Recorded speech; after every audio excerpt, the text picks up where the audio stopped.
Hello there, Sir from 17 once again, bringing you part 2 to chapter 15 of my Crysis 2 Super Soldier difficulty video walkthrough. And right now, you're on your own, so you might as well run around and pick up as much ammo as you can, because the pinger's going to be turning up.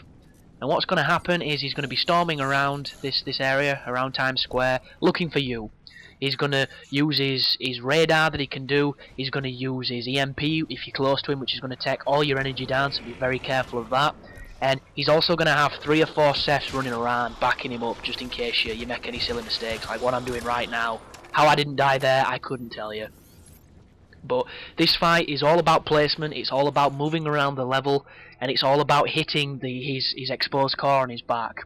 But as I've mentioned before, which I'm going to just quickly reiterate, is you can shoot him at any range with any gun on any surface and it will still do damage. It just takes a lot longer.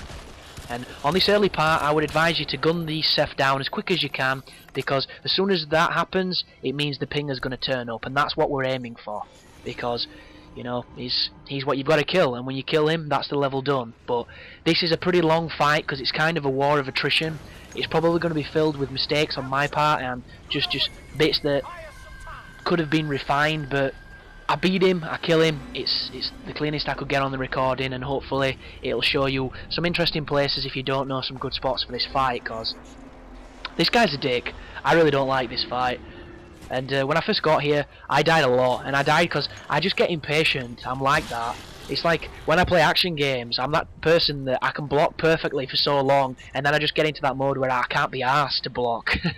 And it's a detriment to my playstyle, but you'll notice the first thing I'm doing here is I'm using the noob tube on this gremlin, which is the triple burst rifle that I really like. And I'm not too sure how effective this is against him, so I will probably say don't mess about with it, because it's probably going to make the fight a little bit longer. But while I'm noob tubing, I'm just going to go back to the conversation I was having with myself, because I do that in the first part of chapter 15 when I was talking about special effects ruining films.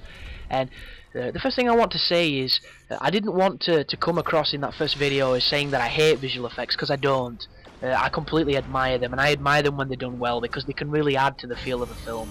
In fact, if you go back to the likes of Terminator 2 and the likes of, you know, Jurassic Park, those effects still look pretty damn good to this day, because they're films that seem to age really well for the time. I mean, if you're going to pick faults and you're going to look for faults, they're going to be there, but it's subtle enough for it to still convince you to this day that it's decent. And they are the kind of effects that Hollywood should be moving towards, as opposed to just layering them on there for the sake of it, and then in 10 years you look back and it just looks like utter dog shit. But a good example of where effects kind of took over and you got a lesser film is Chronicle of Riddick. And I know there's probably a lot of people that are going to be like, oh, that film is utter bullshit, it's a piece of boy-anus. And there's a special place in my heart for Chronicles of Riddick, because I did enjoy the film. It was nothing on Pitch Black though, and Pitch Black had a very modest budget compared to it. And I mean, the script in Pitch Black, the acting in Pitch Black, the characters, just the whole, you know, progression of the film, it was just unique and it was just interesting. And considering what they had to work with, they did such a good movie, and the second one kind of upped the ante in every way you could possibly think. It got big explosions, it got, you know, crazy planets and all sorts of mad set pieces and lots of fights, and it was a lesser film for it, because it took away that intelligence that the first one gave, and it kind of dumbed it down to just, you know, anti-hero has to save the planets and the universe ×2, and it was a bit of a shame. But the effects in that were, you know, everywhere, and they were pretty nice. But that is probably a more subtle approach to how effects can, you know, they can boycott what is the true spirit of some films. But right now, what I'm doing here is I'm moving around this central area of Times Square. I don't know what it's called. And the reason why I keep coming over here is because if you sit behind these counters, you can regenerate your cloak and he can't see you, and it's a pretty good spot. And I think there is a couple of rocket launchers in here if you've not used them. There's also a bunch of the noob tubes lingering around if you want to use them. But right now, I'm using the grenade launcher, and the first thing I will say is completely forget everything you know about grenade launchers, because this grenade launcher fires really, really far, and pretty much exactly where the reticle is. You don't have to compensate whatsoever with it. There's a slight arc, but at this kind of distance, I was looking up a good 5 inches when I was firing, and I was literally hitting the buildings because I'm so used to the noob tube's kind of gradual arc, and it's nothing like that, this gun. it's actually useful. So when you've got some range like this, it is a good opportunity to fire at him. Just be careful.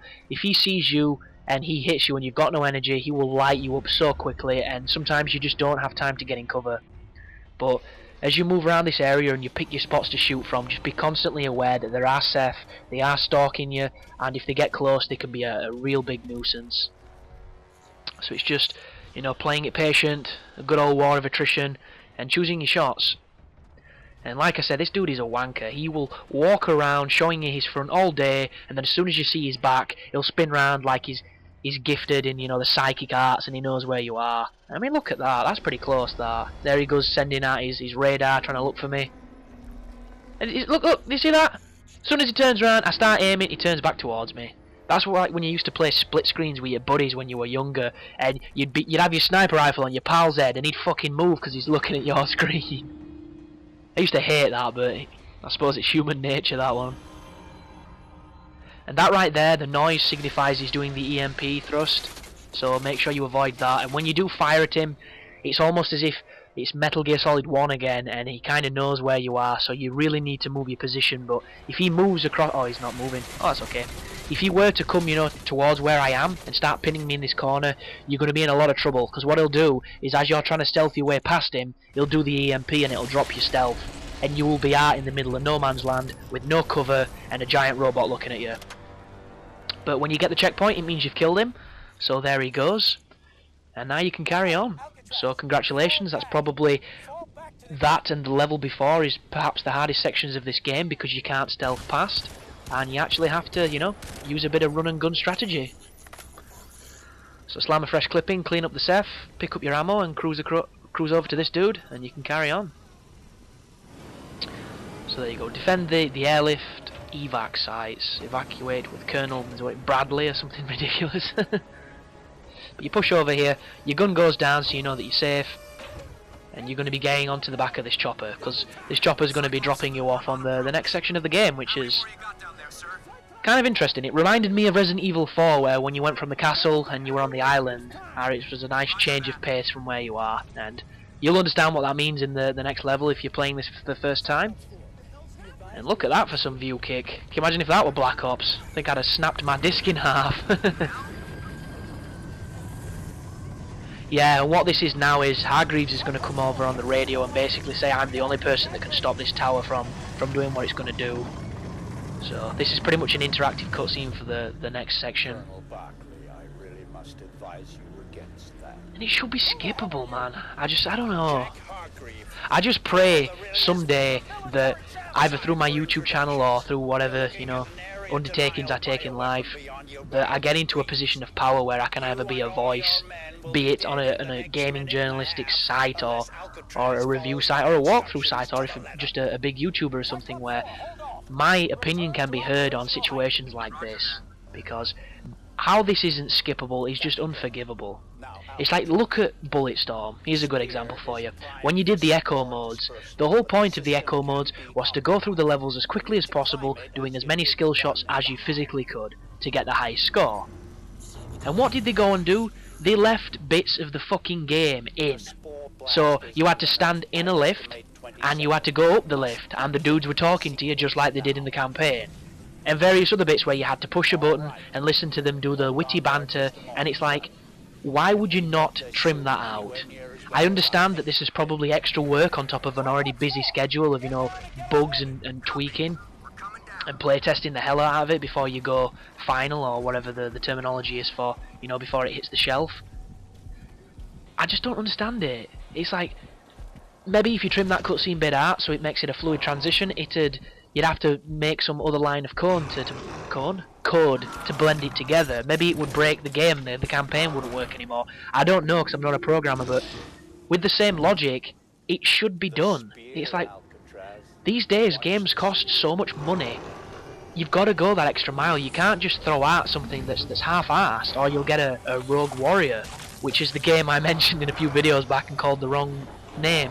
I called it Rogue Agent, which is the Obsidian first-person shooter, and that game is a bad game. There's no two ways about it. And when you go on Obsidian's site and you listen to the interviews about that game, All the team was under a lot of pressure, there was a lot of budget cuts, and it was nowhere near what they wanted to release, but they had to push it to shelves, because they had to release a game, they were contracted to do so, and that's the game they brought out, and you can totally tell that was the circumstances.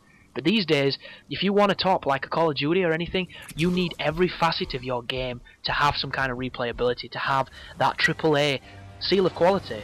And if it doesn't have it, you're just going to have the same situation you had when Fallout New Vegas came out, where people were actually boycotting the game because of how broken it was, with all the problems in it, before they actually patched them.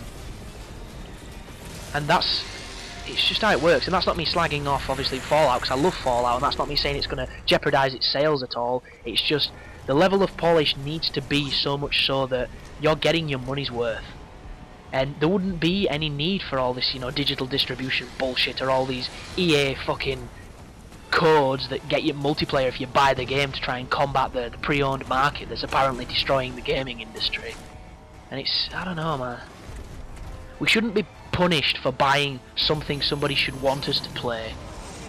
That's what I believe. But we're coming to the end of this video anyhow, guys.